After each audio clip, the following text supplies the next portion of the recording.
just recently in the last 2 years that have shown that there's this mismatch between circadian rhythms and sleep and awake cycles that actually makes them more prone to back injury because it changes the whole inflammatory process within the body. So whilst we talk about sleep being important, we now understand that there's this part of it.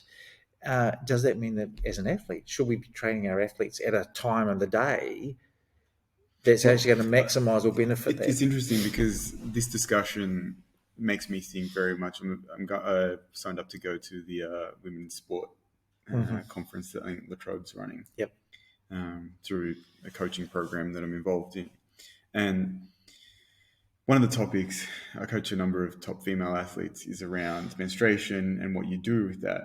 And I really struggle with this concept of manipulating training around menstruation, right? Or competition.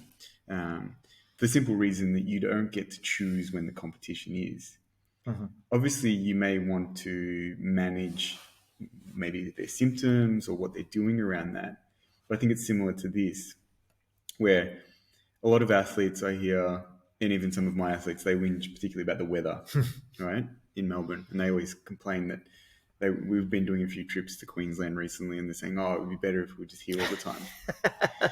And I actually say to them, I actually would hate that. I think that would be bad. And they're like, why do you say that? It's because what ends up happening is that you're always working to, say, the perfect scenario. And that's not what happens when you go to major championships. It's not what happens when you go to, even this year, for instance, as an example, our national championships were in Sydney. It was pissing rain and it was cold the whole time. That's right. So if you're in WA, you're in Queensland where it never gets under 25 degrees, you think that you're about to die when you step on the start line in 100 meters.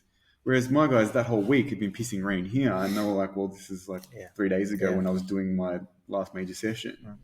And I think that, to me, from a practical standpoint, makes me think about that chronobiology stuff of like, what's the benefit of are you getting more adaptation by working in that perfected time, or are you getting more adaptation by actually putting them at a disadvantage? I've never quite been able to work out where that sits. And I'm going on lots of tangents here, but I had this discussion with someone who is doing their strength and conditioning hours at the moment with us, and we're doing some squats and we're working out people's peak power and where it occurred.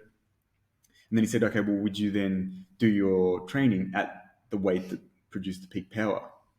And I said, well, it depends on what we're working on. Do we want to work on the velocity side? Do we want to work on the strength side? We might go above or below that number.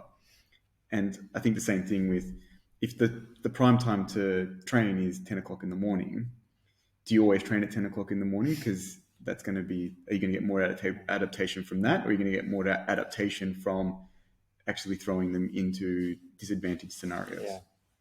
Look, I hear what you're saying. And rightly or wrongly, the way I've rationalised it, because I've had the same working with athletes and being an athlete. I wouldn't say I was elite, but I was, I think you're downplaying that from what I've heard. I think there's this spectrum, and I think that what we're trying to do in the early phase of rehabilitation, we've got a deficit in the system somewhere because of a pathology or damage or whatever we want to talk. I always say during that phase, we've got to optimize the adaptation. So in a recovery, you may want to look at the time and the circadian rhythms and when we actually get maximum adaptation. So there's some evidence to show that endurance-based type things occur more around that sort of mid-morning, late morning. So we may want to do that. But I do take your point.